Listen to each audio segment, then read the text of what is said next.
Так, өткен тақырыпта сонымен қандай тақырып өтіп едік біз? Кіріспеде.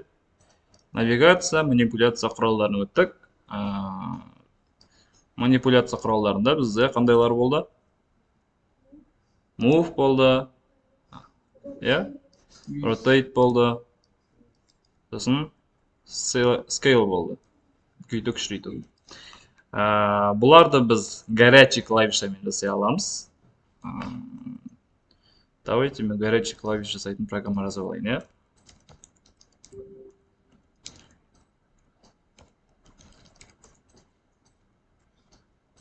интернет жоқ екен.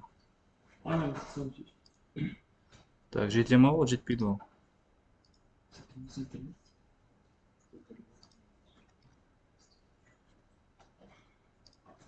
Өзімдікін қоса салайын.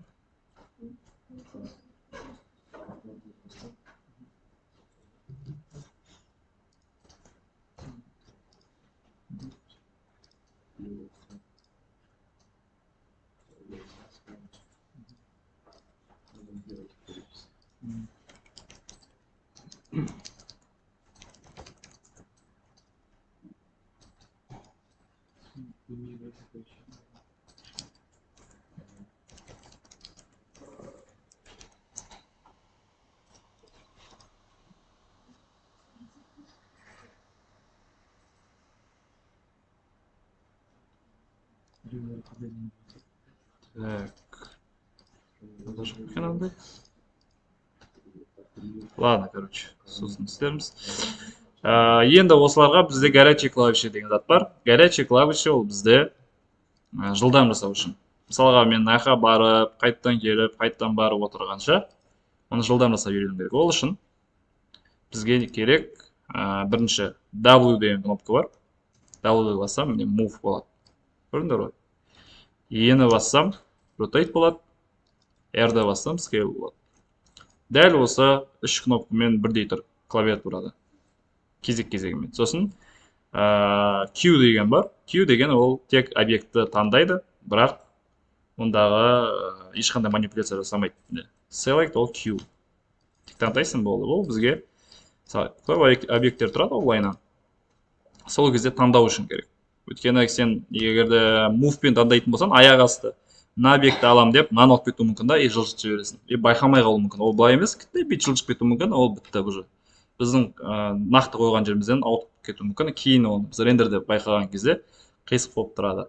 Ондайды жібермес үшін әрқашанда біз немен таңдайтын кезде, егерде ешқандай манипуляция жасалмайтын болса, Q-мен таңдаймыз. Мынау select object-пен. Так, бұны түсіндіңдер. Келесі зат навигация құралдары. Давайте. Ол мышканың ортасымен алға артқа жасайсыңдар. Немесе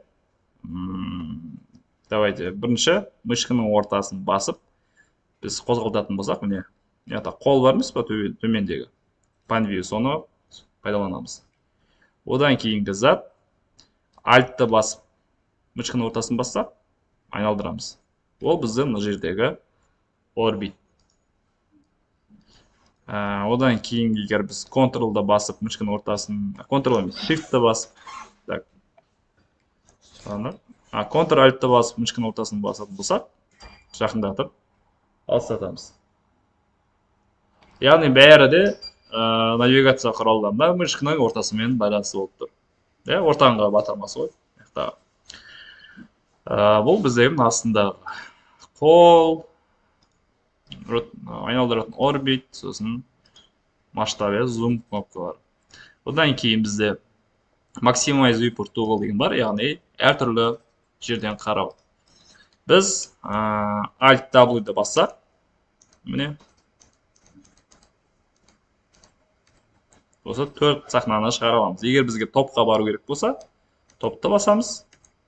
Фронтқа бару керек болса, фронтты басамыз. Жылдам көрдіңдер ғой? Мен бүйтіп отырмаймын. Сразу Alt-W, Alt-W кете берем. Тыны бассан топ деп тұрады. Қарайсын, топқа ауысады. Алайда бұл белгілі бір стандарттар, неге осылай тұрғаны дұрыс сендер үшін, бірақ бұны кейін керегімізге сай өзгертіп алуға болады. Мысалға, мынаны да бәрін бірдей перспектива қылып істей аламын. Осындай қылып міне.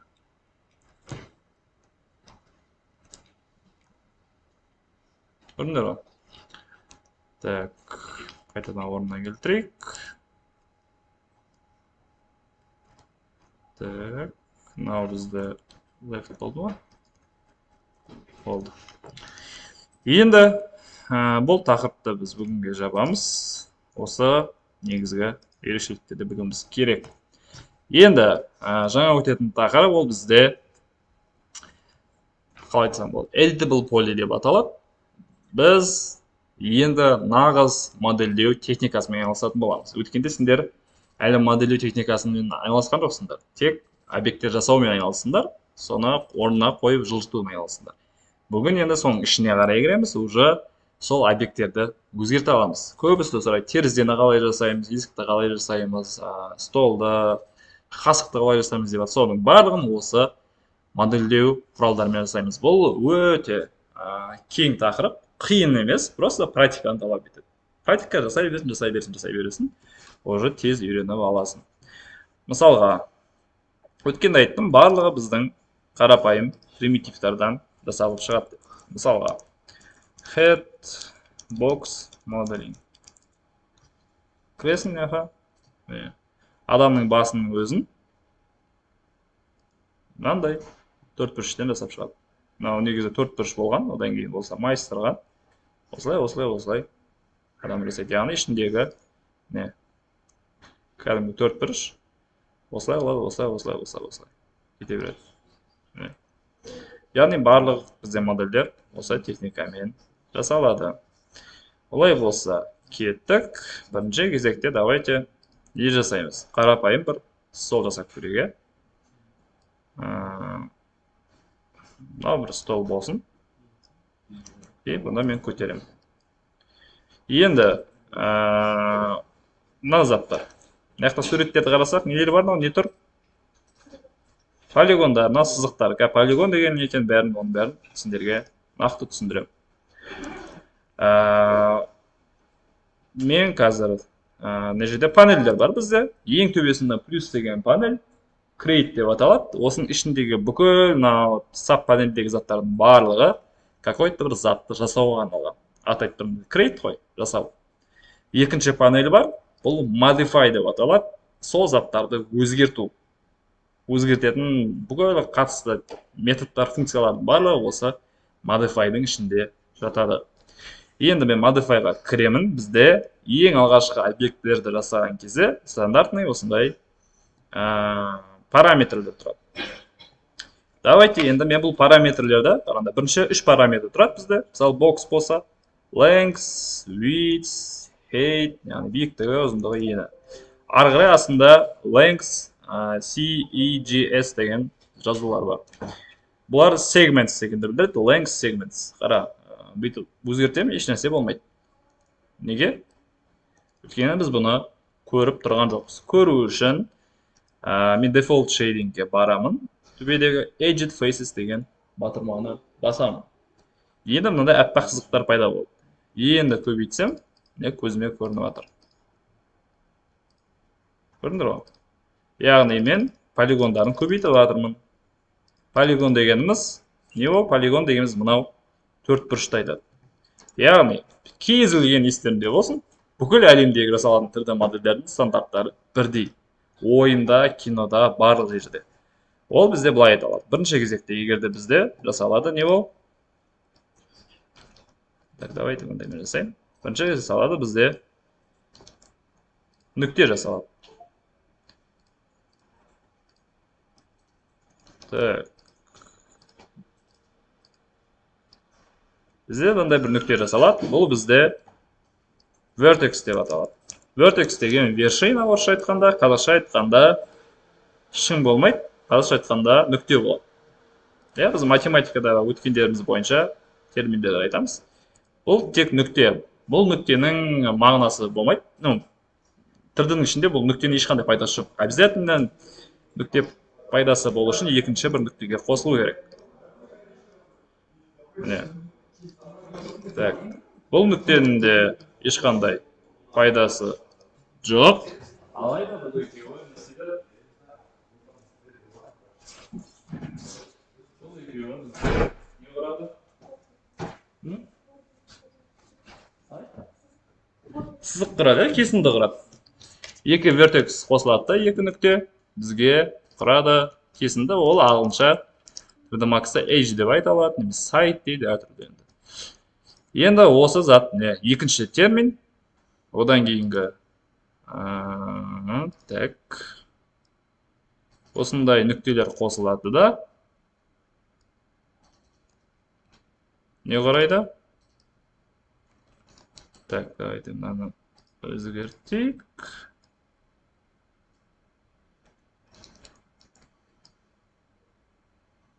Құрайды бізде нені? Құрайды бізге полигонды. Осы бір полигон болып табылады.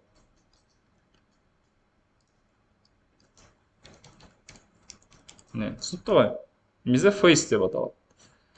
Осы полигон болған кезде ғана ол уже бір көрінетін материалға айналады. Бұндай полигондар бізде тек үш бұрышты болуы мүмкін, мынандай болуы мүмкін, мынандай болуы мүмкін, мынандай болуы мүмкін, мынандай болуы мүмкін. Алайда мыналардың барлығы қате. Так. Мыналардың барлығы қате. Мынаның бәрі қате. Бұндай полигондар ешқашанда болмау керек. Біздің полигонымыз не төрт бұрышты болу керек, әрқашан. Үш бұрышты кейбір жағдайларда ғана рұқсат беріледі болуға. Кейбір өте сирек, ол персонаж жасаған кезде, либо вообще қозғалмайтын объект жасаған кезде, алайда әрқашан болу керек бізде төрт бұрышты. Ғой. Енді осы полигондарымыз, мысалға қарасақ, мына суреттен, мына суретті қарасақ, міне полигондарымыз осындай 4 құралы бізге бір модельді жасап береді. Олай болса, іске кірсек, енді қараңдар, әрқашанда полигондарды барынша аз қылып жасаңдар, барынша көбейте берудің қажеті жоқ, мағынасы болмаса. Әрбір тұрған полигонның өзінің орны бар. Ешқандай сәйкестік болмайды бұл жақта, магия болмайды, барлығы сендердің фокуспен, яғни контрольмен жасауларына байланысты. Енді, так, маған стол жасау керек. Пока что мен ешнәрсе қоспай-ақ қояйын. Так, бізде бір жиегі бар, бір стол болсын. Көтерейін шамалы. Енді, бұны біз өзгерту үшін мышканың оң жағын басамыз. Ең астында convert to editable poly деп тұрады. Екінші, осыны басамыз. Бастық, бізде мынандай selection деген панель пайда болады, модификатор. Енді қараңдар, бағана біз бокстың размерін үлкейтіп кішірейтіп жатырмыз ғой. Соның барлығы жоғалып кетеді. Жоғалып кетеді. Соны абай болу керек. Бұны біз шынымен де толықтай уже модельдеу процесіне кіріскен кезде жасаймыз. Енді давайте онда бастайық. Бізде vertex бар. Vertex деген не болды? Нүктелер. Нүктелерді аламыз. Бүйтіп қозғалтсақ болады. Былай деген сияқты қозғалта бересің. Одан кейін edge. Edge бізде екі нүктені қозғалтады, яғни кесіндіні. Нүкте ғой. Былайынан жасайсың, істей бересің әртүрлі. Одан кейін border. Borderді қазір айтам, керек емес. Полигон деген аласың. Яғни чисто полигондарды өзгертіп отырасың. Одан кейінгі зат біздегі элемент деп аталады. Элемент ол бүкіл элементті алады. Бассаң бүкіл полигонды алады. Border деген мынандай зат. Мысалға біз қазір мына полигонды давайте іші пустой қалды, кесіп тастадым. Енді қазір көрсетем. Егер де мынандай жабық емес кесінділер тұрса, мынандай шекара ғой, бордер, басқан кезде осы шекараны алады. Сосын былайынан лайннан жасай бересіңдер. Көрдіңдер ғой, Так, енді осы әрқайсысының өзінің функциялары бар, бірақ көп функцияларын ол жүре келе жаттап аласыңдар. Ол бізде Edit Ages деген панельдің ішінде тұрады. Давайте мынаны тартайын кішігірім. Так, бізге керегі бірінші не ол? Мысалға, бізге керек болсын Face. Face'ті алам. Бізде мына жерде функциялар тұр. Insert vertex деген керек емес. Extrude бірінші. Extrude деген дәл осы vertexті қосқан тағы Face'ға, яғни полигонға тағы да полигон қосады. Басып тұрасың, и жібере бересің.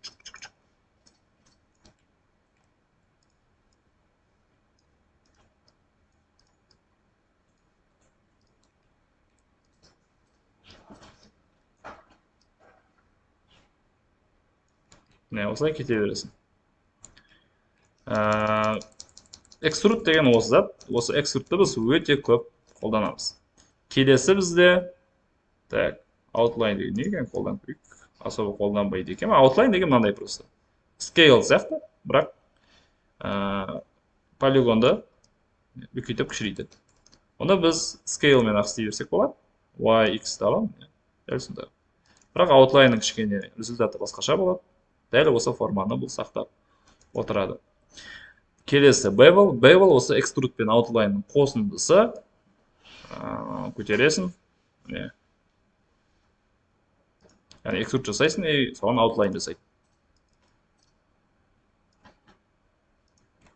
Какой-то бір башня болды ататын. Так, одан кейін inset. Inset деген өте керек болды. Яғни бұл осы мысалға қазір біз столдың мында шетін жасайық, или столдың ішіне кіргізейік ішке қарай мына столды. Мынаны аламыз, инсет жасаймыз. Бұл дәл осы жазықтық бойынша, ешқандай жазықтың формасını өзгертпей, Z бағытында, тек XY бағытында ішке қарай тағы да бір дәл осы пропорция бойынша, полигонның пропорциясы бойынша ішке қарай полигон жасап береді. Былайынан жасай берсек болады. Енді ары қарай экструдты басам. Экструдты төбеге қарай көтерім. Болды бізде мынандай стол пайда болды. Либо давайте біз бильярдный стол жасап көрейік. Үстін аламыз. Insert. Extrude. Ары қарай. Егер де мен аяғым осыған дәл бірде қылып жасағым келсе не істеймін? Яғни осы жерден шығып тұру керек, яғни басқаша бокс жасамаймын. Мысалға не ғой, енді сонда кейс керек болса, ол кезде біз жаңа полигонмен жұмыс істедік қой. Енді edge-мен жұмыс істейміз. Сосын edge бойынша кесінділер қосамыз. Так, edge-ді алынған жоқ. Все, алдық міне. Енді не істеймін? Бізде connect деген кнопка бар. Бірақ бұл connect дұрыс жасамай тұр, өйткені бізде мына бұрыштары қисық. Сол үшін қандай дедім? Split дедім ба? Сол үшін біз connect емес, басқа зат қолдануымыз керек болады. Бұл бізде slice plane деген кнопка болу керек. Так. Жақсы. Slice бізде дұрыс сандалып тұрған жоқ. Неге дұрыс сандалып тұрған жоқ бұл?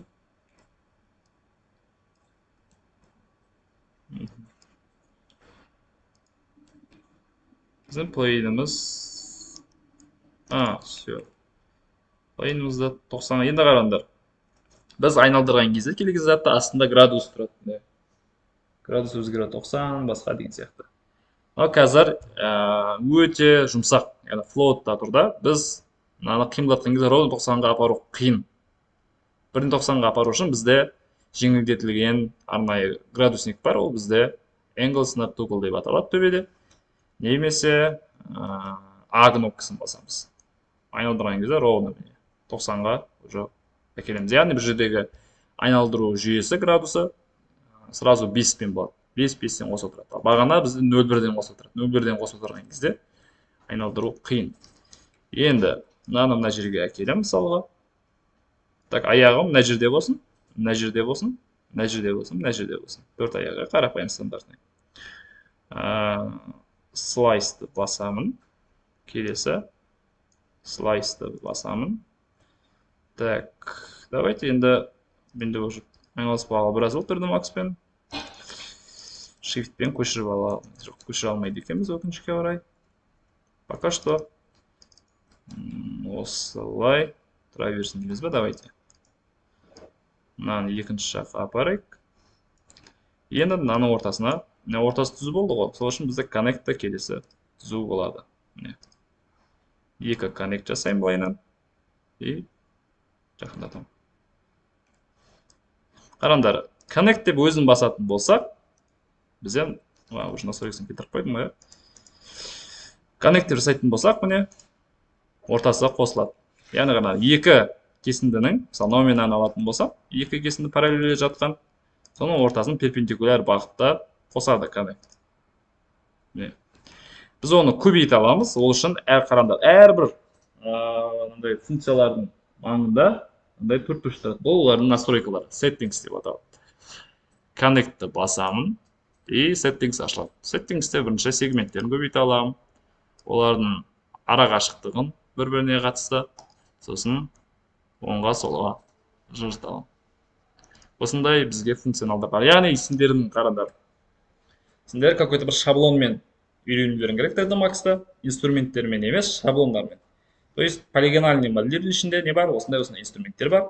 Әрқайсының өзінің жеке ерекшеліктері болуы мүмкін. Сол функционалдарын басып шұқылап үйрене бересіңдер. Қорыққандар, сосын міндетті түрде сақтап отырыңдар жасап жатқан жұмыстарында, ол өте маңызды. Түсінікті ғой? Егер де бір сақтайсыңдар, уже әдемі күшті болып тұр. Ары қарай бұны одан саман өзгерткілерің келсе, какой-то эксперимент жасалған келсе, басқа файлға сақтаңдар да, сонда жасаңдар. Вдруг дұрыс емес болып қалса, қайтадан анадан істей бересіңдер. Либо вообще файлдарына гитке салып қойыңдар, компьютер жасап отырасыңдар қайта-қайта. Енді ол қазір керек емес, қазір осы сақтап істеуге болады. Так, олай болса, екі қылайын. Қараңдар, мен қазір былайынан жасап отырмын. Стол енді осы бағытта кететін болады. Одан кейінгісі дәл осыларды жинаймыз да. Давай тағы бір коннект жасайық.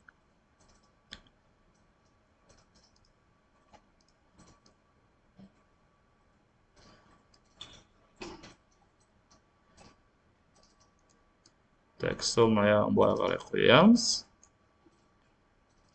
Коннект болсын, болды.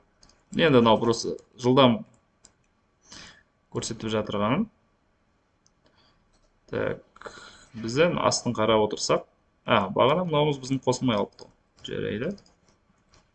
Енді мынаны мен қазір delete кнопкасымен басатын болсам, бәрі өшіп кетеді.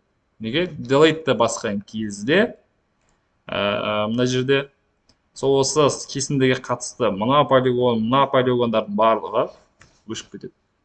Бізге ол үшін Ctrl Backspace'ті басу керек. Сол кезде осы кесіндіні ғана біз өшіреміз. Егер де полигон болатын болса, оған Delete кнопкасын басамыз. Енді қайтадан ортасын алайық. Мынаған и Connect жасаймыз. Все. Енді полигонды алам. Не? Полигонды. И осы аяқтарды Ctrl-мен белгілеп алам да, не жасаймын? Extrude жасаймын. Бізде белгілі бір бильярдный столдың моделі пайда болды. Әрі қарай. Давайте үстіне сфералар берейік. Қараңдар. Мен қазір Edit Faces настройкасында тұрмын. Мынандай бізде сфераны бүкіл полигондары көрінеді. Қайтадан Edit Face'ті мен алып тастайтын болсам, бұлар жоқ болып кетті. Бұл деген сөз қазір полигондар өшіп қалды ма? Өшіп қалған жоқ, полигондар тұр, просто бізге оны көрсетіп тұрған жоқ. Кейде бізге көрсетпеу керек болады. Кейде көрсету керек болады. Қалағанымызға сай біз осыны дисплейді өзгертіп отырамыз.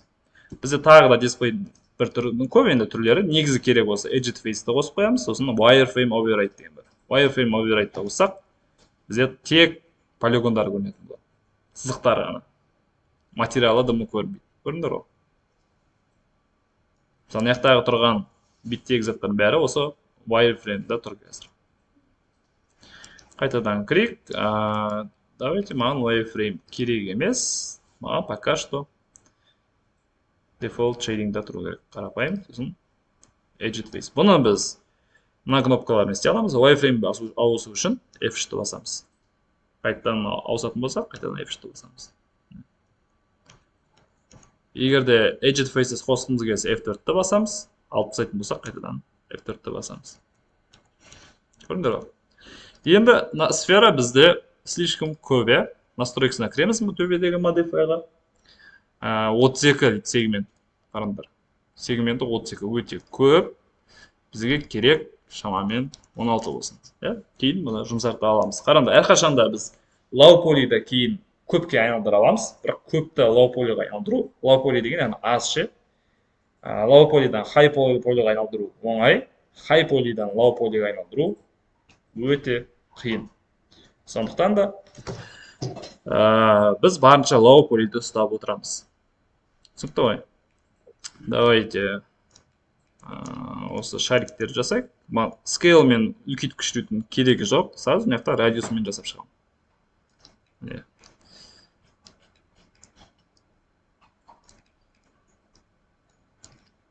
Так, бильярдный столды жасадық. Давайте, мүмкін array бар ма екен бізде? Array инструментін қолданып көрейік. Так.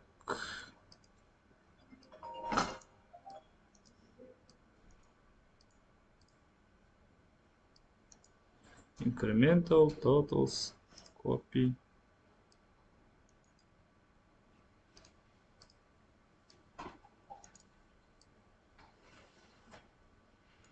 Бізде бильярдта неше тұратын еді? Бильярдтың айтында бар ма? 6 отырады, Не анда бесеу екен ғой. Бесеу, бесеу, төртеу, үшеу, екеу, біреу. Бесеу тұрсын. Мен просто осыны үш бұрыш қылып жасай аламын ба, соны тексерім келіп тұр. Давайте бесеу лайк. Байынан. 2D дейді. 2D деген нені білдіреді бізде?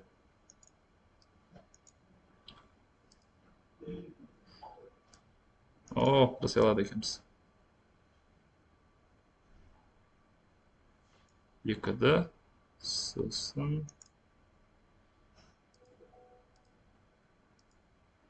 төртеу. Так. Төртеу былай тұр, кішкене қисық тұру керек. Ладно, осылай қала берсін. Былай қыла салайық. Қайтадан array'ді басам. Біз клонды білеміз ғой, shiftпен тартамыз. Қарапайым формасын көрсетейін. И үшеу жасаймыз. Все. Бесіншісі бар, осылай болады. Сосын, оның бәрін ортаға келеміз. Былайынан. Алдыға жылжытамыз. Төртеуін былайынан. Үшеуін жылжытамыз былайынан.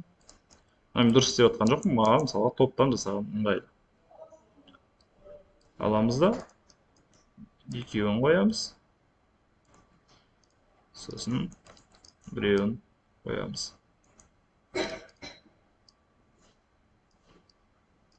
Көрдіңдер ғой, мынаны алған кезде қасындағы объекттерді алып кетіп жатыр.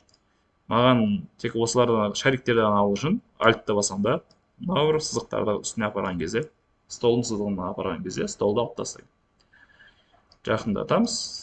Так, болды, міне бізде пайда болды. И әртүрлі цветтерін мына жерден беріп отырсақ болады.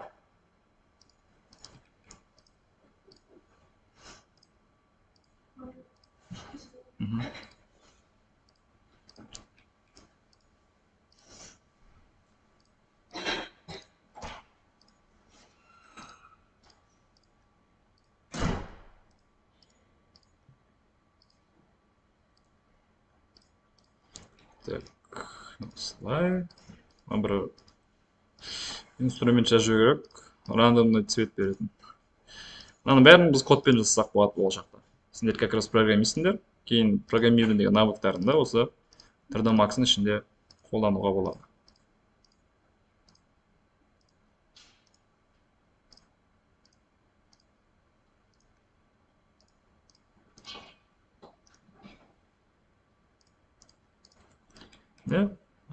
Біз жасап шықтық. F4-ті басам. Так, default chaining, high quality. Енді не жасасақ болады тағы? Қандай идеялар бар? Давай таяқшасын жасайық. Бильярдта не бар өзі?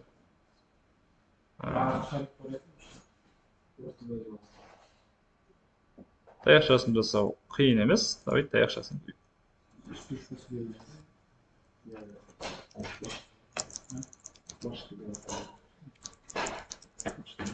Бильярдтың палкасын көрейік, қалай болатын.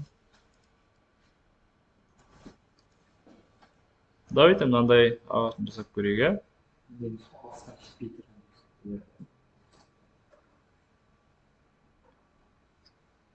мындай бар екен, мынандай. Бұның түк қиындығы жоқ енді жасаудың, мен ойымша. Қалай жасаймыз бұны? Идеялар бар ма? Цилиндрмен ұзын қылып сосып қоя саламыз. Так, давайте онда мынандай несімен жасайық, X-мен бірге. Ол үшін бізге цилиндр жасау керек. Біз цилиндр жасайық, мысалға. Left бағытында. Сөйтіп, созамыз. Енді қараймыз. Бізде цилиндріміз слишком қалың. Мұның радиусын кішірейтеміз. Сосын өте ұзын. Осындай. Осындай. Әрі қарай F4-ті басамын. Міне бізге цилиндрдің размері көрсетіп тұр. Мынау арасындағы полигондар керек емес. Сайтпен где-то 12 болса, мен ойымша жетеді. Cap segments дегенді біреу қосамыз, өйткені ортасында міндетті түрде бір полигон болу керек. Әрі қарай ортасындағы бесеуді алып тастаймыз. Өйткені ұзын бізде полигон қалады. Так, мынау не үшін тұр? Мынау маған пока что керек емес, сразу алып тастайын.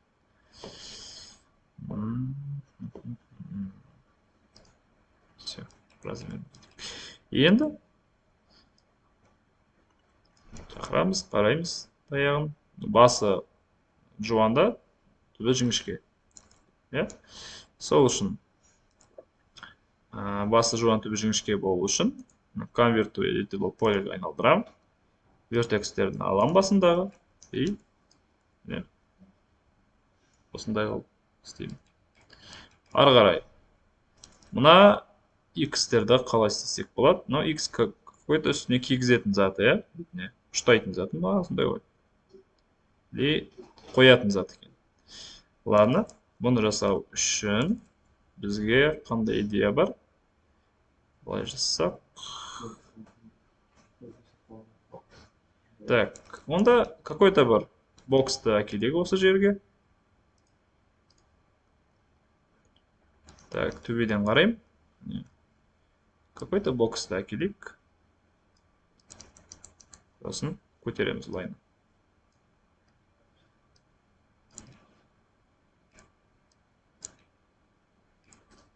Осындай боксты әкелейік. Размерін бірдей қылайық.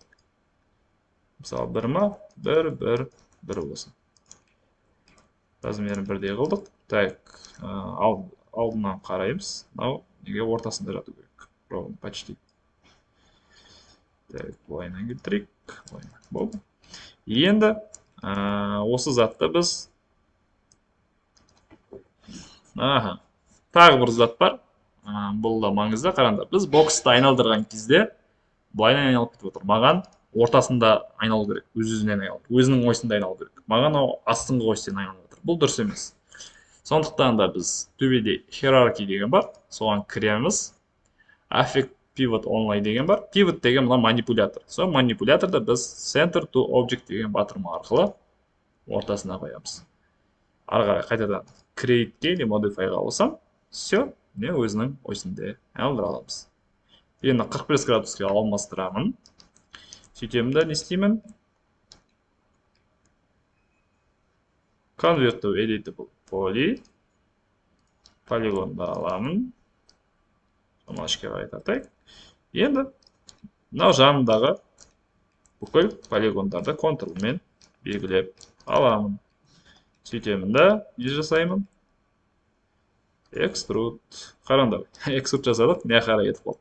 Extrude'ның түрлері бар, оның настройкасына кірген кезде ашылады. Бізде қазір екі настройкасы бар экструдтың. Біріншісі мынау ұзындығы қақа баратын, екіншісі оның сол қай бағытта экструд жасайды, соны айтады. Біз қазір группа бойынша, яғни бәрін группировать етіп бір бағытта жіберіп жатырмыз. Олай емес, бізге local normal деген бар, ол былайынан. Яғни бәрін алады, нормальмен бірге жібереді. Сосын екінші зат бар, ол үшінші зат бар, ол бізде полигон бойынша жібереді, былайынан. Біз осыны аламыз, и все. Мынаны жасап шығамыз. Көрдіңдер ғой? Әрі қарай. Қараңдар, мынаның басын қарасақ, басы мындай шамалы байлан неге болып кеткен, овальный болып кеткен. Бізде ондай төртбұрыш, сондықтан да бұны жарамайды деп есептейтін болсақ, бізге керек болады edge, мына edge'ді аламыз, екі edge'ді. Мына edge'ді аламыз. Мына edge'ді аламыз. Қараңдар, бүйт астыға мен бүйтіп өткен кезде столдың бізде кедергі жасап жатыр. Көрдіңдер ғой? Маған кедергі жасамау керек. Кедергі жасамау үшін біз либо астында isolate selection деген кнопканы баса аламыз. Ол уақытша изолировать етеді. Объектіміз жұмыс істеп жатқан объектімізге көбірек назар аудару үшін. Басқаларға айналасында объекттер кедергі жасамау үшін біз изоляция жасаймыз. Былайынан. Немесе бағана wireframe режиміне кіріп, осылай через стенка көре бере аламыз. Яғни бұл жерде метод, инструменттер көп, яғни бір проблеманың бірнеше шешімі болуы мүмкін. Так, мен дұрыс алған жоқпын. Дұрыс алған жоқпын тағы да.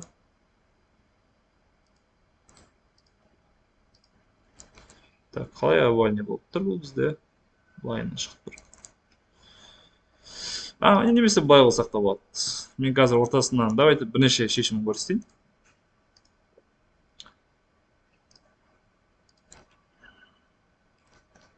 Мынаның бәрін жеке-жеке алайық. Енді бұлай жеке алмаса да болады. Бірақ енді ол инструменттен бәрін көрсетсем, қазір қиын болып кетуі мүмкін. Осының бәрін алдық. Олардың бәрін. Сосын тұрамызда не істейміз? Connect-ті басамыз. Так. Connect бізде дұрыс шықпады. Ладно. Пока что осылай тұра берсін. Жанын алайық, жанын алайық, жанын алайық. Мәнше жанын алайық. Так, енді Connect-ті басамыз. Бізде бір Connect пайда болды. Әрі қарай, әрі қайсын өзінің бағыты бойынша біз жылжыта аламыз. Ары қарай осы затқа бізде тағы да қазір edge'де тұрмын мен. Енді chamfer дегенді басам. И бізде так. Осылайынан жұмсарта аламын.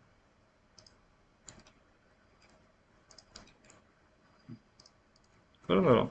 И все. Пайда болды. Одан кейінгі зат басқа шешімі бар бұның. Оны біз так экструдпен жасай аламыз. Дәл осыны аламыз да не істейміз? Insert жасаймыз. Ішке қарай шамалы осылайынан. Сосын экструд жасаймыз. Insert тұра берсін. Локальный бағыт бойынша кетеміз. Тағы да insert жасаймыз ішке қарай. И тағы да кетеміз. Осылай келтірсек те болады. Бәрін жұмсап жіберсек болады қазір. Ұштарын. Так. Selection'da мен group'ды алайын. Бұл маңызды емес, енді банша жасап қойып жатырмын. Все. Осылай жасасақ болады. Түсінікті ғой? Ары қарай. Какой-то мысалға шариктер тұратын полк жасайық. Біз какой-то бокс жасаймыз бірінші. Енді маған қараңдар, мынау кедергі жасап тұр, сразу изоляция жасап. Енді осы бокстың ішіне заттар салатын болып істей аламыз. F4-ті басам, пока что ішінде дым жоқ. Convert to edit болып poly, сразу полигон ішке қайтартам. Примерно размері слишком үлкен болып тұр. Где-то бізде мынандай полка болсын, былайына ұзыннан жері ашық, сосын астында ашып жабылатын есіктер болсын. Істейміз ол үшін. Connect аламыз. Сразу полкымызды екіге бөлеміз. Одан кейін мына полканы аламыз, не істейміз? Insert жасаймыз, ішке қарай кіргізу үшін. И extrude пен жібереміз. Сразу міне полкымыз пайда болды.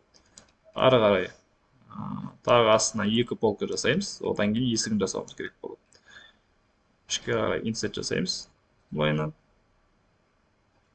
Шамалы көтерсек те болады, давай осылай тұра берсек. Бұнда енді қараңдар, бұны екіге бөліміз керек, өйткені бізде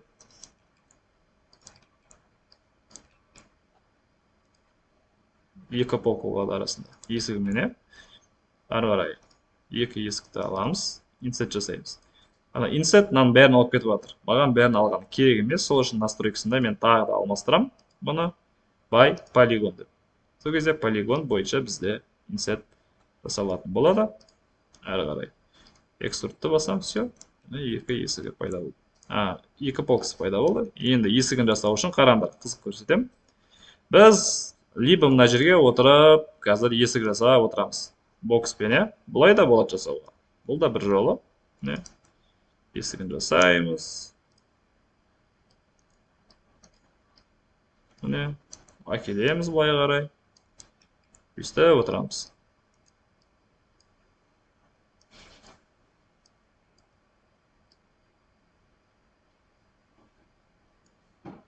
Үсті отырсақ болады. Екінші есігін жабамыз өйстіп. Сөйтіп біреуін ашып қоямыз, өйтіп отырсақ болады. Оның орнына біз қараңдар, минусы мынада, біз дәл мына есіктің размерін аламаймыз. Бірдей болмауы да мүмкін. Және расположение бірдей болмауы мүмкін. Алайда инструменттер бар, бірдей қылып әм точно істейтін. Бірақ оның уақыт келеді. Оның орнында мен не істеймін? Мына шкафты алам, полигонды алам. Екі полигон бізде міне белгіленіп тұр. Белгіленбесе екеуін контролмен белгілеймін. Енді так, move-ты аламын. Бізде қараңдар, мұндай зат бар. Так, detach деген зат бар, attach деген зат бар. Attach деген сырттағы басқа мысалы полигон тұр ғой, басқа объекті. Соны осы объектке қосып жібереді, екеуін бір объект қылып жібереді. Компьютердің миында. Какой-то бір array-ға қосып жібереді ғой екеуін. Detach деген осы ішіндегі полигонды басқа жаңа объектке айналдырады. Мен енді осы полигондарды жаңа объектке айналдырғым келеді, бірақ бұл полигондарды емес, осының клонын. Сол үшін мен тұрамда detach дегенде басқан кезде шығады. Detach to element, detach as clone дейді. Element дегенде басатын болсам егер, ол кезде мынау тұрған қазіргі арты, шкафтың бөлініп қалады. Маған ол керек емес, маған керек detach as clone. Окейді басам. Все, көрінбей қалды. Енді наяқтан шығамда. Алған кезде міне ровно есіктің размеріне келтірсек болады осылай. Немесе полигонды алам қайтадан. Мынау полигондарды. Сосын shift-пен, shift емес, Ctrl-shift-пен тартып шығарып алсақ болды сразу. И өзі шығады. Detach clone to element, clone to object. Маған керек clone to object. Все. Либо маған мысалы мына бетті керек емес, пока что алып тастайық. Бұны біз есік жасаймыз, есіктің размері бізде үлкендеу болады. Қараңдар, сосын мынандай зат бар. Тағы бір зат көрсетейін, бұны күте тұрыңдар. Бізде box деген зат бар, мысалға. И бұны біз қимылдатып жылжыта аламыз. Енді мен бұған rotation жасасам, бұлайынан айналдырсам, мына манипуляторым сол күйінде қалады. Өйткені бұл манипуляторымыз әлемдік осы жерде центральный нулевой ось бар, соған негізделіп тұр. Мына объектті қанша айналдырсам да, менің манипуляторым өзгермейді. Өйткені бізде view немесе world'та тұрады төбеде. Егер де мен localға басатын болсам, манипуляторым менің объектімнің осына негізделеді.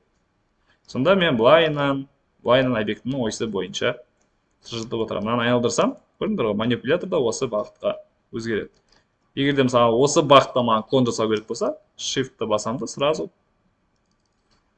4 клон жасап жіберемін. Ал егер біз view-мен жасайтын болсақ, ондай клонды бүйтіп жасай алмаймыз. Давай жасап көрейік. Көрдіңдер ғой, бірақ мынау қисық болып кетті. Осы зат бар төбеде, бұл да керек зат. Енді менің тұрған объектімді мына жерде тұрған объектіні біз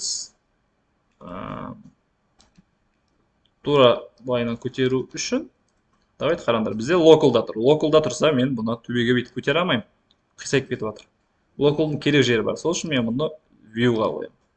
Сразу былайынан есік жасай береміз көтеріп. Да, так.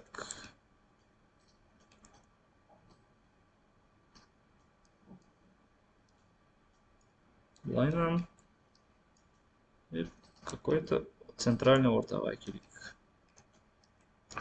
Давайте мына бағыттарға қарайық. Бұл жағы емес, мына жаққа қарайық.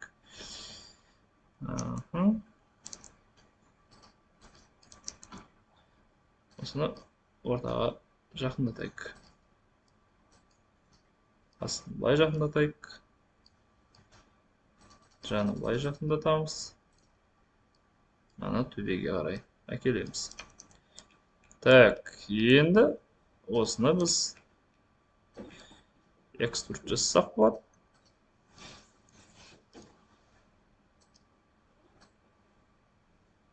Сосын какой-то бір узор сияқты қылып, ішіне әдемі алып. Тағы да бір экструд жасасақ болады ішке қарай. Енді есігіміз шамамен дайын. Бағанағыдай хиерархияға апарам. Active pivot only, center to object. Есіктің ортасына қарай апарам. Так, есіктің бізде несі болады? Тұтқасы болуы мүмкін. Ол үшін цилиндр жасаймын. Тұтқасын мына жерге жасасақ болады. Так, былайынан апарайық. Былайынан әкелейік. Енді тұтқасы бізде изогнутый болады. Сол үшін edit poly'ға басайық. Так, convert to edit poly. Енді мен ойымша мына тұрған затты былайынан қою керек. Ішіндегі edge'лер алып өшіп тастаймын, пока что керек емес. И мынау полигондар бойынша жұмыс жасаймын. Осы кезде F3-пен қарап алу керек, басқа жағы байқаусызда алынып кеткен жоқ па. Енді экструдта біз былайынан жасап отырсақ болады, немесе shift-пен сразу экструд қылып жасаймыз. Так, келесі экструд. Размерін күйтейік. Келесі экструд. Тағы да күйтсек болады.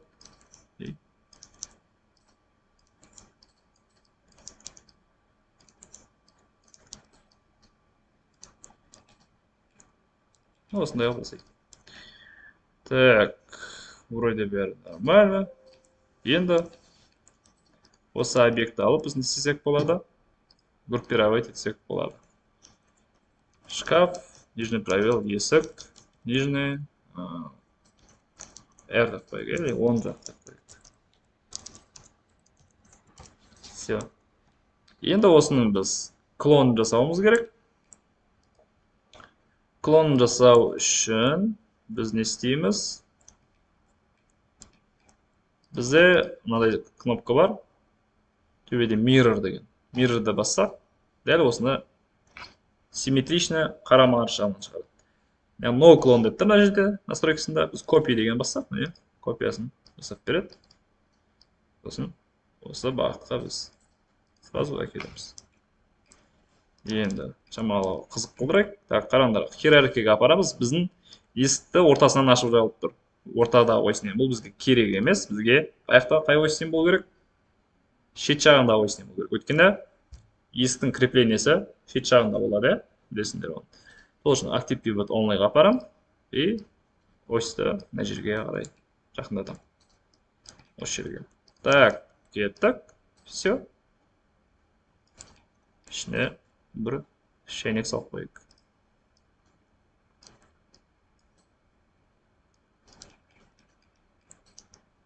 Шайнек қойайық. Тағы шайнектің қасына кеселер қоямыз ба? Кеселер қойайық ойынан. Настройкасына қарағанда шайнекте мынандай настройка бар. Handle, spout дейді. Бәрін алып тастаймыз. Сегменттерін азайтамыз и кесеге бір модификатор қолдану керек бізге. Где-то squeeze болу керек, примерно келеді. Так. Вот, все. Так.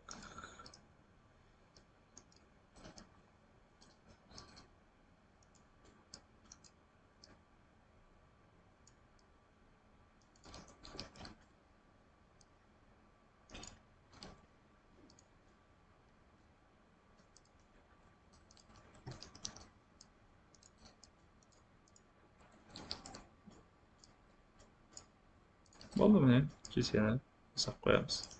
Кеселердің клонын жасасақ болады сразу. Бірнеше кесе жасау үшін.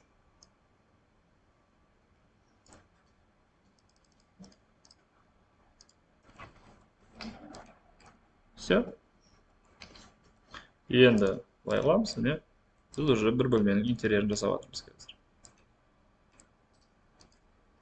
Мына екеуін группировать етіп қойсақ болады. Қараңдар, мына жері онша емес болады. Какой-то бір ортада байланыс болу керек.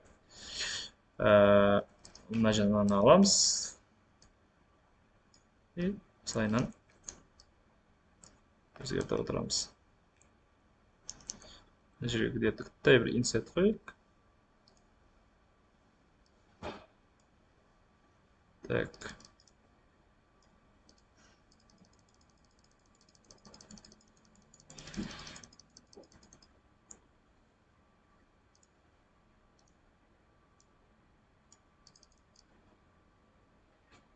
Сондай мелкий детальдарды қадағалап отыруымыз керек. Ладно.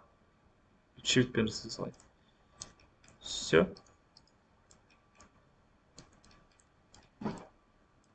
Осындай бізде модель пайда болады. Любой нәрсені істейсіңдер. Компьютер, ноутбук, үй, терезе, басқа заттар. Давайте терезе жасап көрейік. Мынау біздің үйдің какой-то қабырғасы болсын. Бұлайынан осыған терезе жасауымыз керек. Терезе жасаудың жолдары өте көп.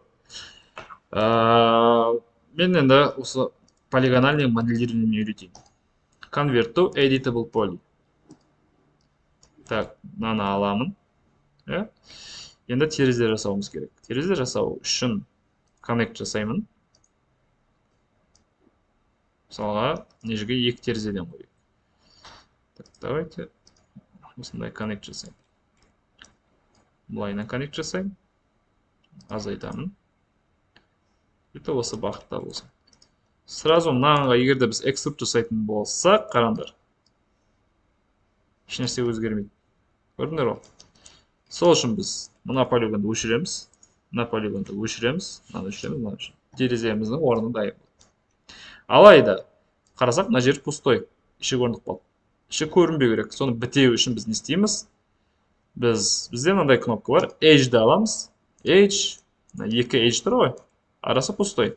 Егерде пустой болған жағдайда 2 edge'ді қосатын бізде функция бар, ол бізде bridge деп аталады. Most. Bridge'ді басамыз, не? Арасын қосты. Мынан бәрін белгілеп шығам. Так, белгілемді. И bridge'ді басам. Все. Арасы қосылды. Немесе кейде егерде екі жақтікі ол үшін бірдей болу керек. Егер бәрін алып қосатын болсақ сразу, мынау параллель жатқандар бірдей болу керек бір положение. Егерде мысалға мына жатқанмен біреуін белгілеп, мына жерде екеуін белгілесем қоса алмайды. Түсінікті, екі тек қарама жатқандығын қосады. Алайда тағы бір жол бар. Бәрі бірдей жатқандықтан мына функция орындалады. Бағана border дегенді алдық қой. Шекарасы егерде шектелген болса, мынау шекара алынады. Мысалы, мынау шекара емес, мына жер. Өйткені мына полигондар бар. Ал мынау шекара болады, өйткені ішінде полигон жоқ. Сол үшін екі бордерді аламын.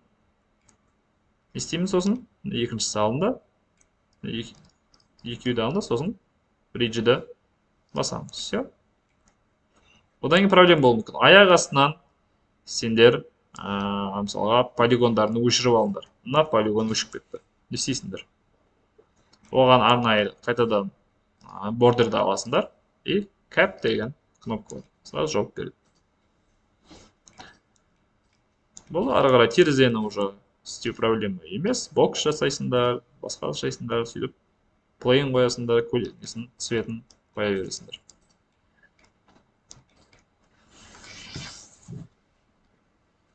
Енді осыны практикада жүзеге асыруларың керек. Есік қалай болады? Типа екі кезде ортасында есік алғымыз келсе, мысалға мынау қабырға дейік, қойды бөлмеге кіретін есік болсын мына жерде. Мына жерге есік жасағымыз келсе біздің. Әсем жігеріне саламатсыз ба? Нормально, как у вас?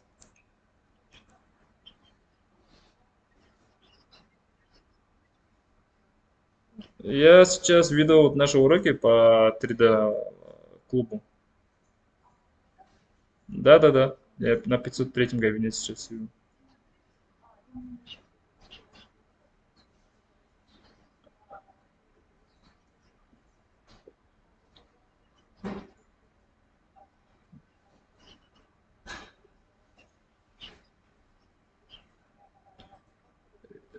Это когда будет? 3 не могу. 3. Извините, тогда не могу. Можно в 2 или час, тогда особо. Извините. Хорошо. Спасибо. Так, енді есік жасайтын болсақ, мына боксты аламыз. Convert to editable poly и сразу мынаны белгілейміз. Есік былай жатады, дұрыс па? Connect. Какой-то размерін берейік есіктің. Былайынан жатсын. Шамалы көйтейік. Ары қарай. Былай connect береміз. Азайтамын. И төбеге қарай. Так, төбеге қарай жылжытамын. Все. Мына екеуін алам. Delete. Болды. Ішіндегі жатқан объекттерді мына edge'ді алам. Мынаны алам. И bridge болады. Bridge жасамайды екен, ладно. Так, мынаны алайық. Жасамайды, өйткені мына параллель жатыр. Bridge'ді былай жасап қоюға да болады. Немесе былай жасауға болады. Сондықтан да екі вариант болғасын, ол bridge жасай алмай тұр.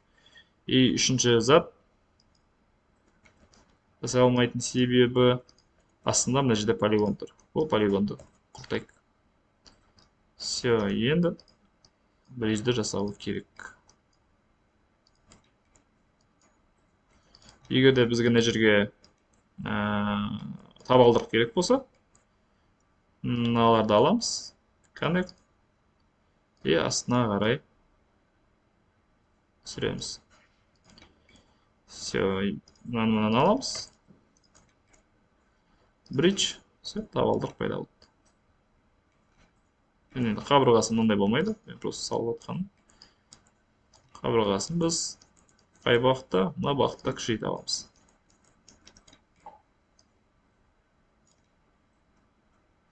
Болды. Так, давайте практика жасаймыз ба? Или жарты сағатымыз бар әлі? Практика жасайық. Мынаны мен сақтап қоя саламын. Lecture 2.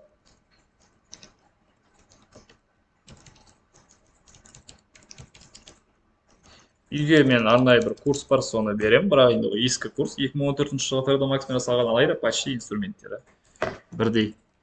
Соны жасап келесіңдер үйге. Так. Давайте бірге практика жасайық. Не жасаймыз? Алайтындар. Давайте банан жасаймыз ба? А? Ой, бет деген әзір жасамаймыз. Сразу асықпаңдар. Кішкене заттардан басталады.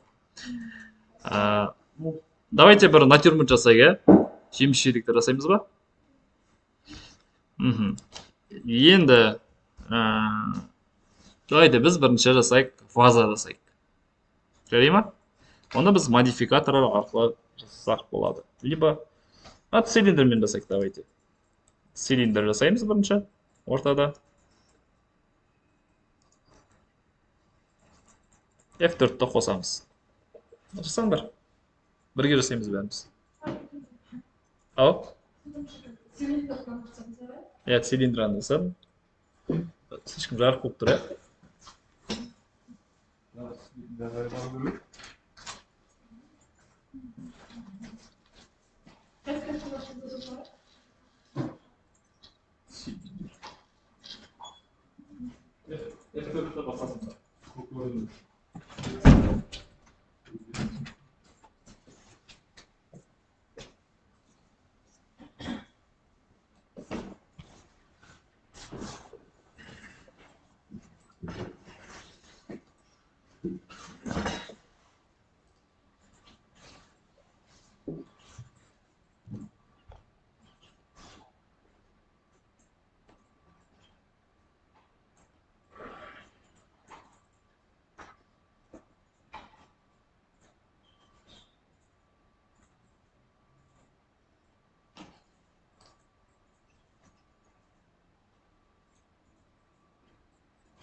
Қазір осындай ваза жасаймыз.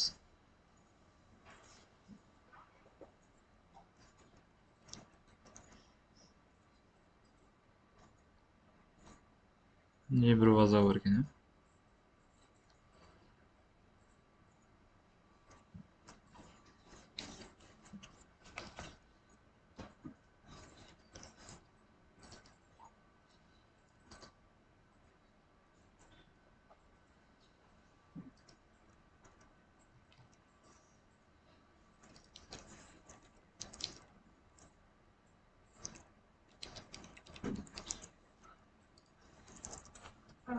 Ау.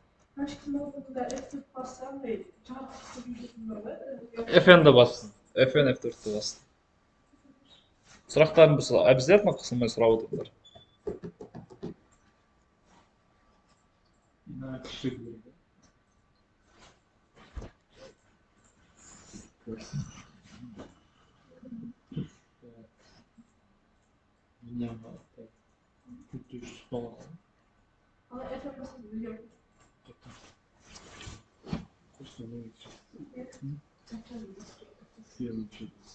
Жоқ, мына ішіндегісін алып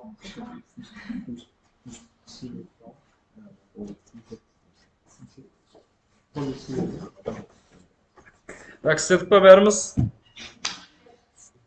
Қой, осыны істеген шығарсыңдар. Енді қараңдар. Мынау ортада жату керек. Бәрі нөлінші позицияда. Оның астында міне қараңдар. Менде 18, 7 деп тұр, X 18, Y 7 бұл дұрыс емес. Бұл нөлге айналдыру керек. Бұл нөлге айналдырудың екі жолы бар. Біріншісі 0 деп белгілеп аласың, 0 дейсің. Екіншісі мен 3D Max өзі берген функция. Біз стрелкаларды көріп тұрсыңдар ма, міне? Стрелкаларды. Стрелканың үстіне апарып, мышканың оң жағын бассаң, автоматически 0 келеді. Шықты ма? Стрелканың үстіне апарып, 0-ді оң жағын бас мышканың. Сен объектті алып тұрған жоқсың. Move-ті ал онда, move-пен алып тұрған жоқсың. W-ді бас. Енді 0-0-ге апарыңдар. Шығып жатыр ма? Енді F4-ті басыңдар ғой. Сетканы көріп тұрсыңдар ғой. Енді Modify-ға кіреміз. Төбедегі. Қараңдар. Үсті. Бізге походу керек па? Керек емес. Осылай тұрсын. Енді height segments деген 5 деп тұрады. 5 керек емес. Мышканы оң жағына басыңдар. Сразу бірге апарады. Минимальный бірге апарады. Мына жерінде болмау керек. Түсінікті ма? Мына жерінде болмауы керек. Давайте сендерге мен қазір жіберейін. Ансай академияға.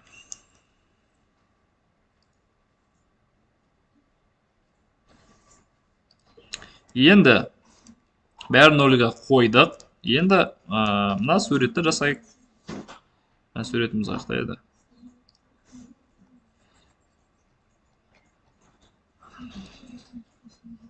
Так, мына суретімізді жасайық.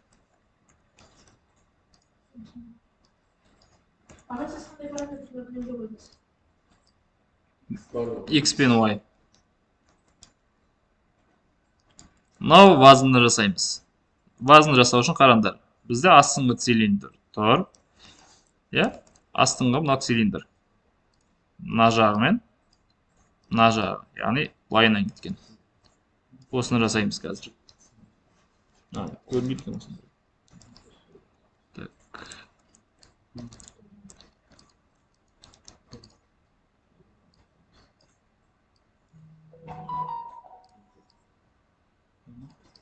Мынайдан қойып.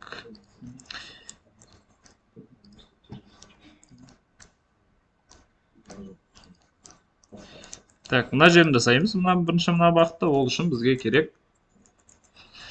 Қараңдар. Мышканы оң жағы convert to editable poly. Басамыз.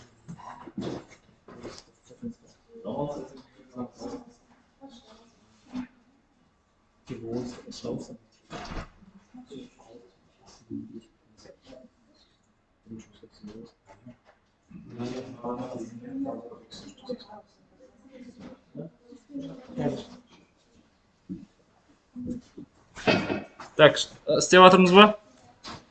Айналдырдық. Convert to editable polyға. Так, енді мынау сызық тұр бізде. Давайте пока что мынаны өшіріп тұрсақ. Когда тамдар, мен бірнәрсе тексеріп жіберейін. Все істелді. Мына полигонды аламыз. Полигонды басыңдар. И мына полигон төбесіндегісін ғана алыңдар. Тек төбесіндегісі. Сосын делайт.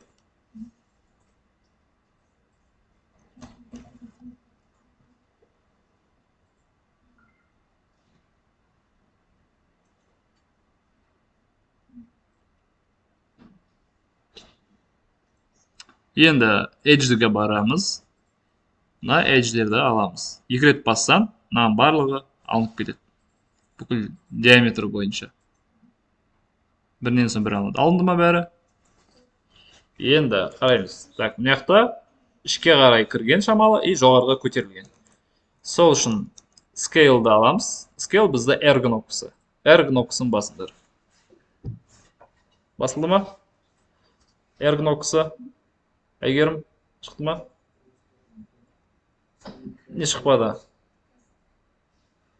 Face'ді өшіресіңдер. R-ді бастым. Енді бұлайнан ішке қарай шамалы күшейтесіңдер.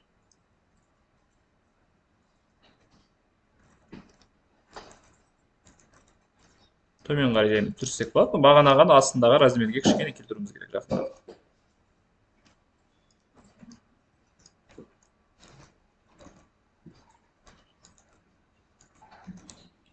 Так. Шықты ма? Осылай келтіресіңдер.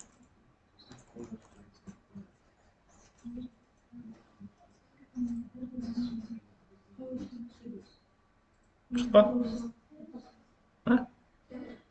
Новинкалар мықты екен, сразу көп шығып жатыр.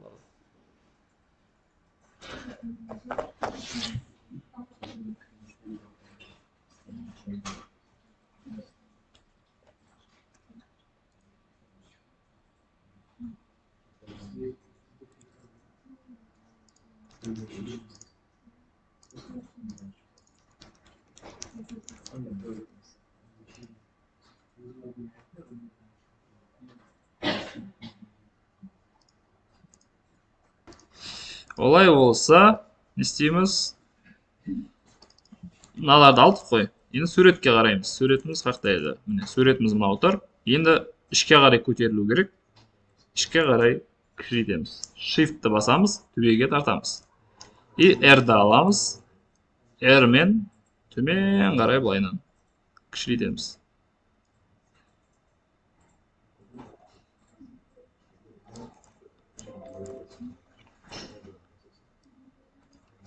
Істелді ма, шықты ма?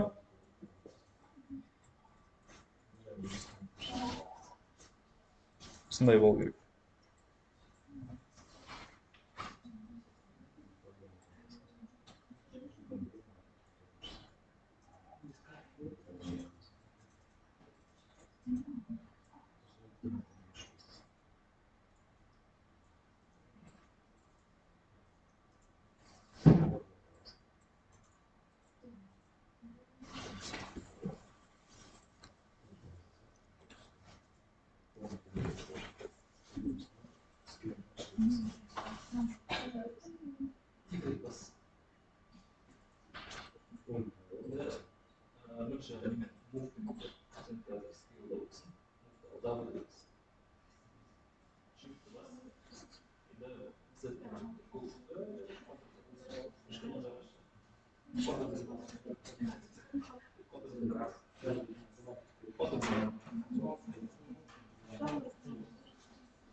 Курстар сайысында үйде сол бойынша ішінде бүкіл инструменттер бар.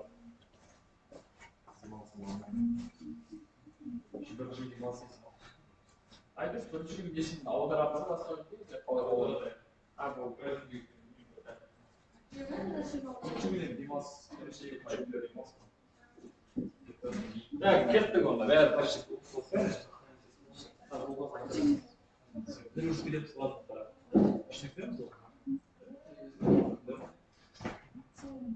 сол бойынша оны алады.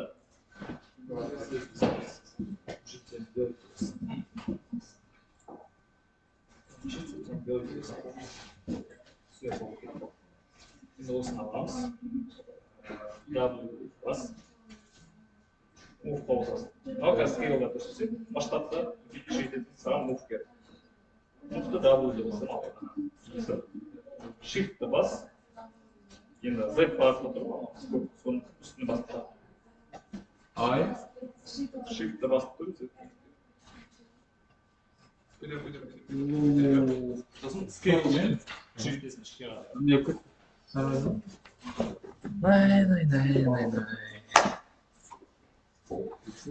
Болдыңдар ма? Енді қараңдар. Мынау біздің базамыздың астын істеп жатырмыз қазір. Асты ішке қарай изогнутый. Ішке қарай бүйтіп тұр, көрдіңдер ғой?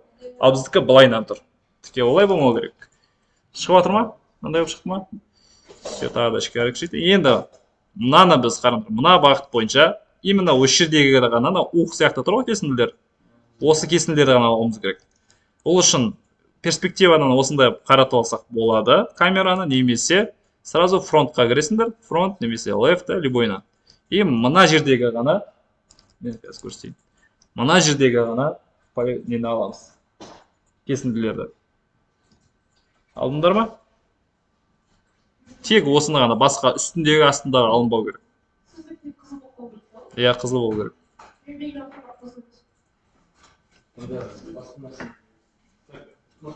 Эффективно басып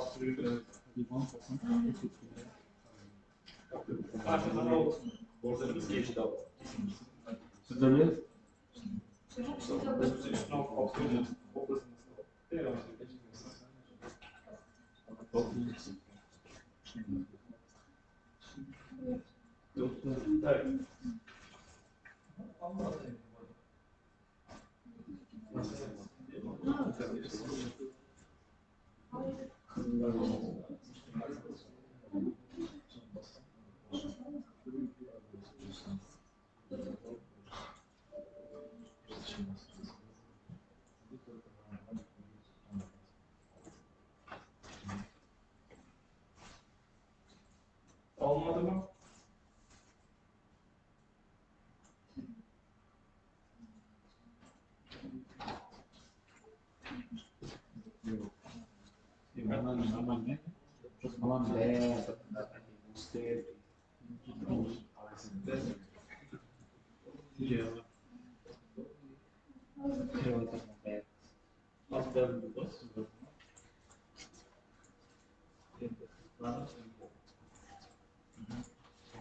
Именно ортасын ғана.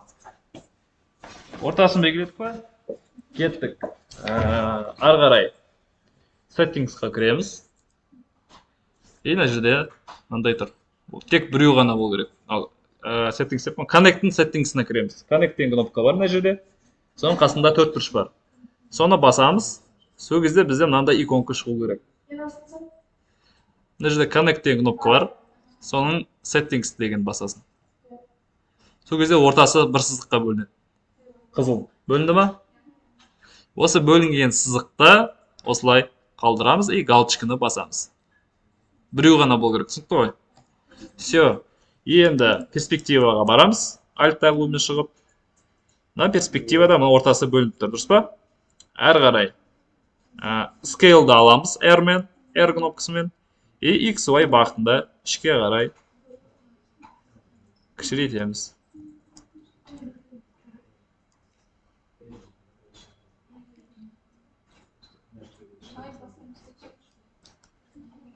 Коннекті ма? Осылай тұр ғой. R деген бар, scale. Scale'ды аламыз R-мен.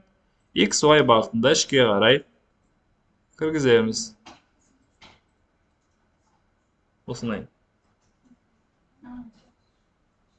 Енді, істелді ма бәрінде?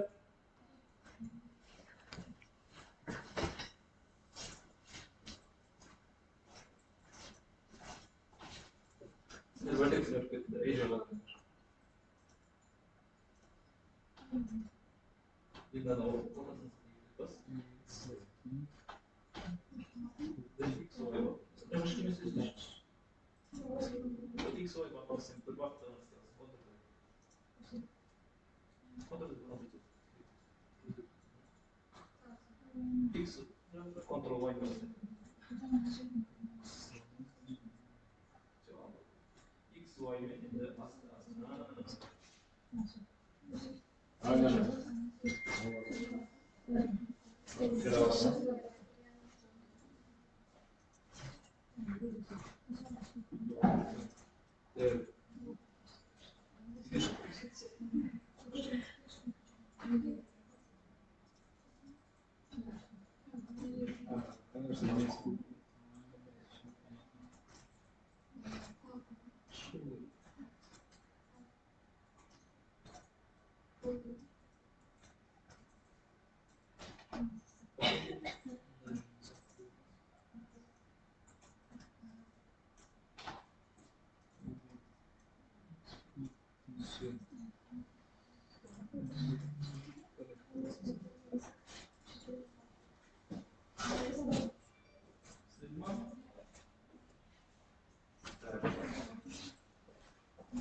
Element ішке қарай кіргіз. Айгерім.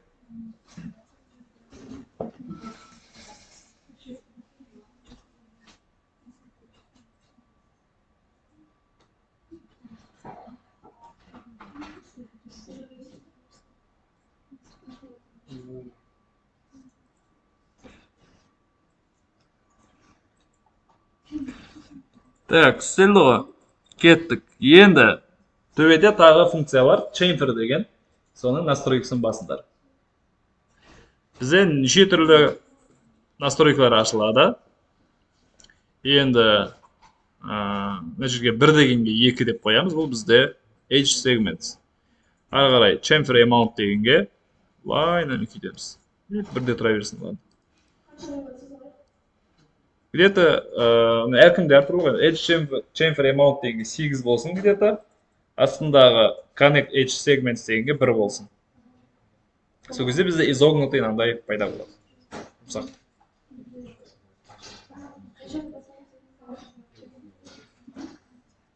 Мына жерде chamfer деген кнопка көріп тұрсың ба? Соның settings деген 4 бұрышты қасында кнопкасын бас. Сосын ішінде бірінші ана төбеде тұрады, оған тиіспеңдер. Бірінші тұрған кнопкаға, екінші тұрған кнопкада слайдерда 8 ба қойыңдар примерно. Өздерің ыңғайлы былайынан.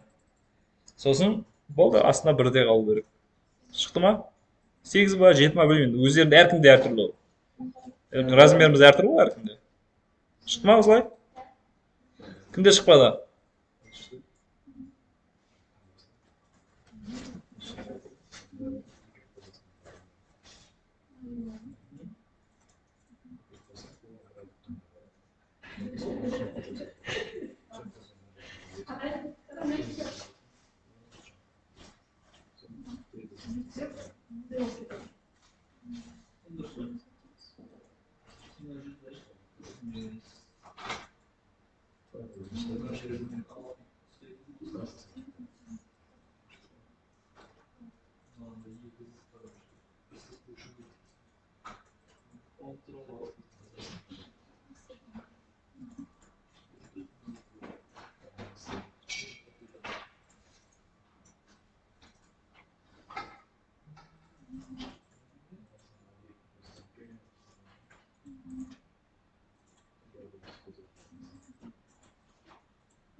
Болды, ары қарай не істейміз? Ары қарай мынаны жасаймыз. Бұны жасау үшін біз мынаны аламыз.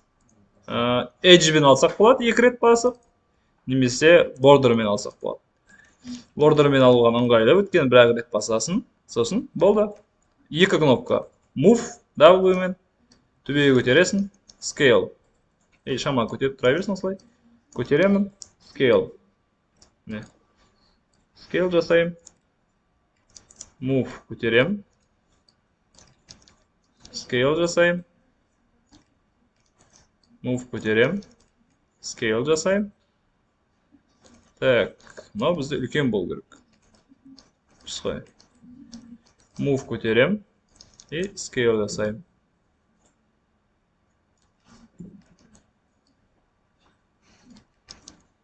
Move көтерем. Scale жасаймын. Move көтерем. И scale жасаймын. Так. Осылайынан үлкен бір тостақан пайда болғанша істей береміз. Ары қарай мыналарды үлкейтсек болады.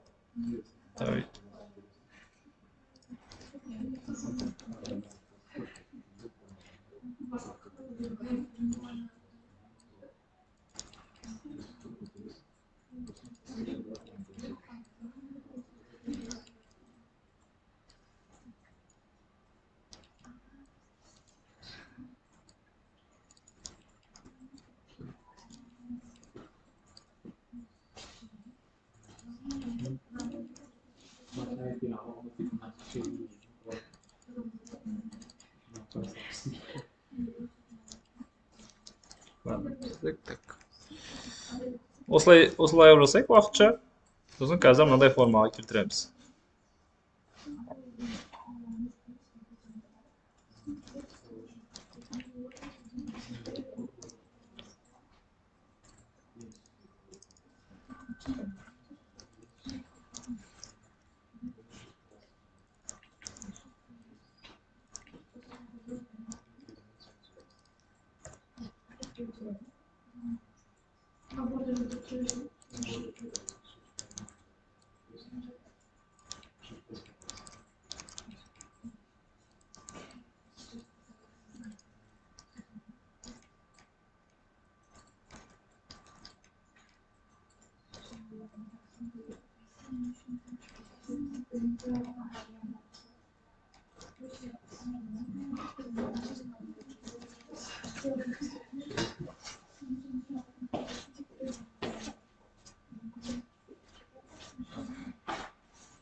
Короче, былай болды. Қазір қылып көрсетемін. Примерно мына формаға келтіруіміз керек біздің. Мына формаға үсті жалпақ, асты кішкентай. Енді олай істеу үшін біз бағана келтірдік қой. Егер де сендерде артық сызықтар болса былайынан, мынандай тұрған, оны өшіре аласыңдар. 2 рет басасыңдар да, Ctrl Backspace өшіруші. Все. Артықтарын өшіріп тастаңдар, үсті ғана мындай болып қалу керек, сосын асты мынандай болып ішке қарай кіріп тұру керек. Болды, ортасында какой-то сызық берсеңдер болады коннектпен.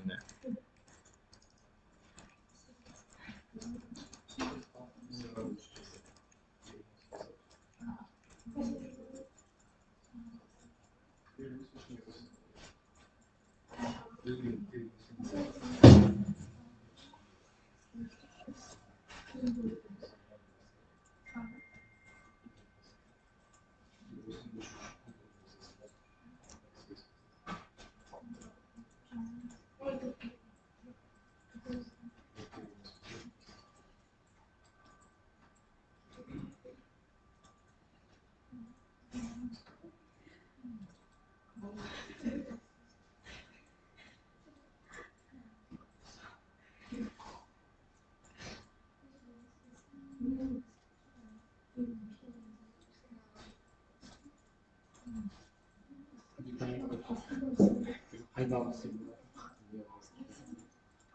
не өз жылдарымыз астымызге біздің шарайдың типа кішкене сияқты. Стадион ба бөліп кетті.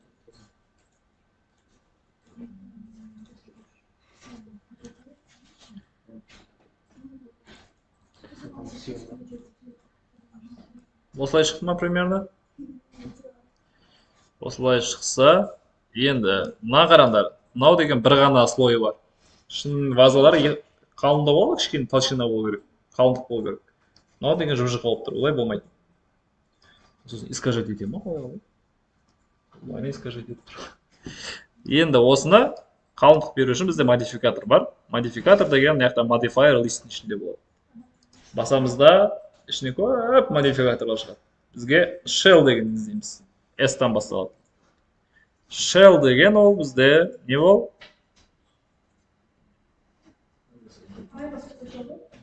Shell'ді басамыз. Shell деген бізде оболочка береді, қалыңдық береді осы shell. Яғни бір қабатты объекттерге екінші қабат береді. Бірақ екі қабатты объектілерге ондай қолдануға болмайды. Түсінді ма? Тек бір қабатты ғана объекттерге қолданамыз. Біздің объектіміз қазір неше қабатты? Бір ғана қабатты. Іші жоқ өткен. Shell'ді басамыз. Все. Қалыңдық берілді. Outer amount'ты 0-ге қоямыз, inner amount'ты 1-ге қоямыз. Ішке қарай беріледі қалыңдық.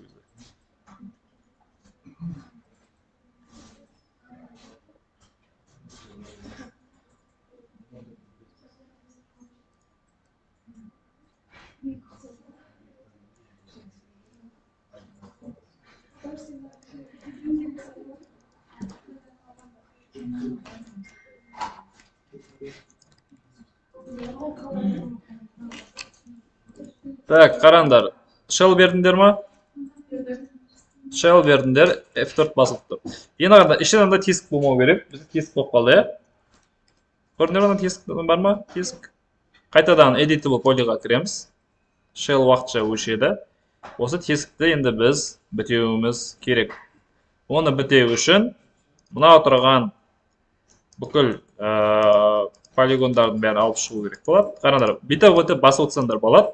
Немесе бірден басасыңдар да сендер... жақсы жоқ екен. Так. Бір кнопка бар еді. Короче, бәрін осыны алып шығыңдар. Контролмен.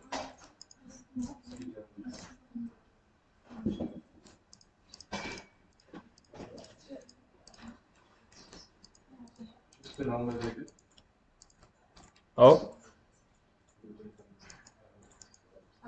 Ау? Я.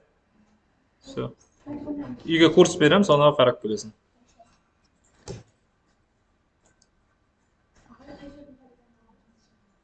Так, мына полигонда тұр ғой, тесік ше, мына жердегі. Вазаның ортасында тесік бар. Сояққа белгілейміз ішіндегі.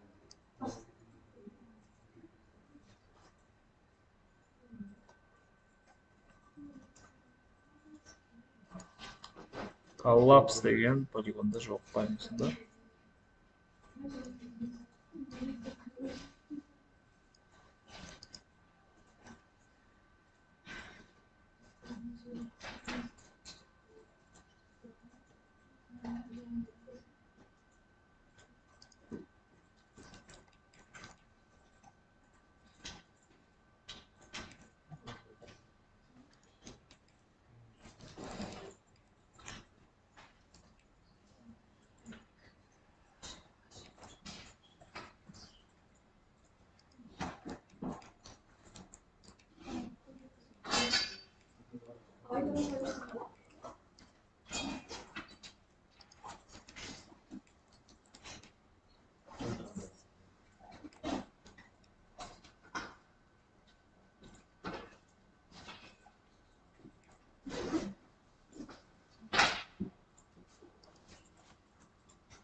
Так, бізде бұлай қалу керек. Мынаны қалай істесек болады? Үшін просто. Қазір. Так, белгілеген соң өшіреміз delete-пен.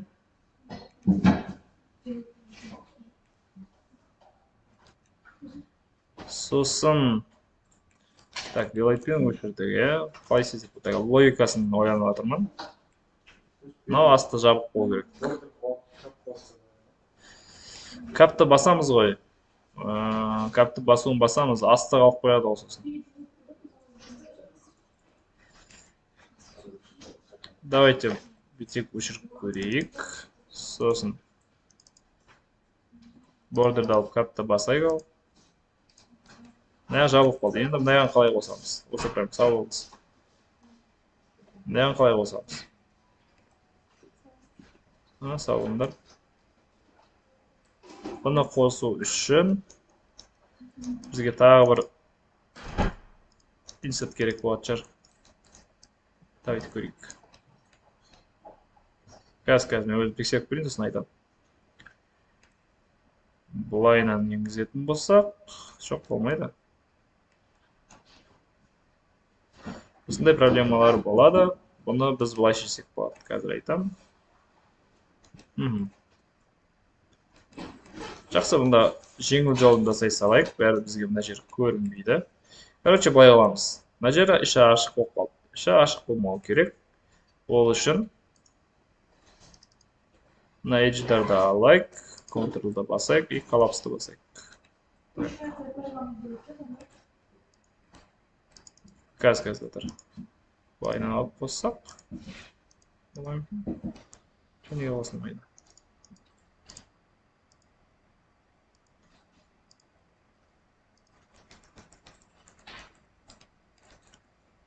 Менде мына жерінде бір нәрсе дұрыс жұмыспайын да. Бәрі дұрыс. Значит, коллапс дұрыс алынды болмай тұр.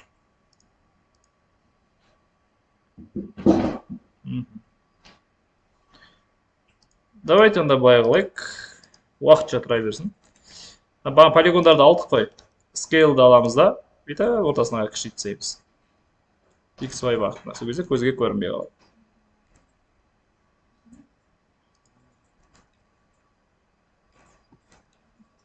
Басылды ма? Кішейте салайық. Shell'ды басқан кезде, міне.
Так, шықты ма осылай? Осылай шықса, енді Turbo Smooth деген модификаторды қолдансақ болады. Modifier'сің ішінде бізде мынандай жұмсақ ваза пайда болады. Турбосмуз деген.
В общем, осы натюрмортты жалғастырамыз келесі сабақта. Шаршаған жүрсіңдер. Так, записьті аяқтайын.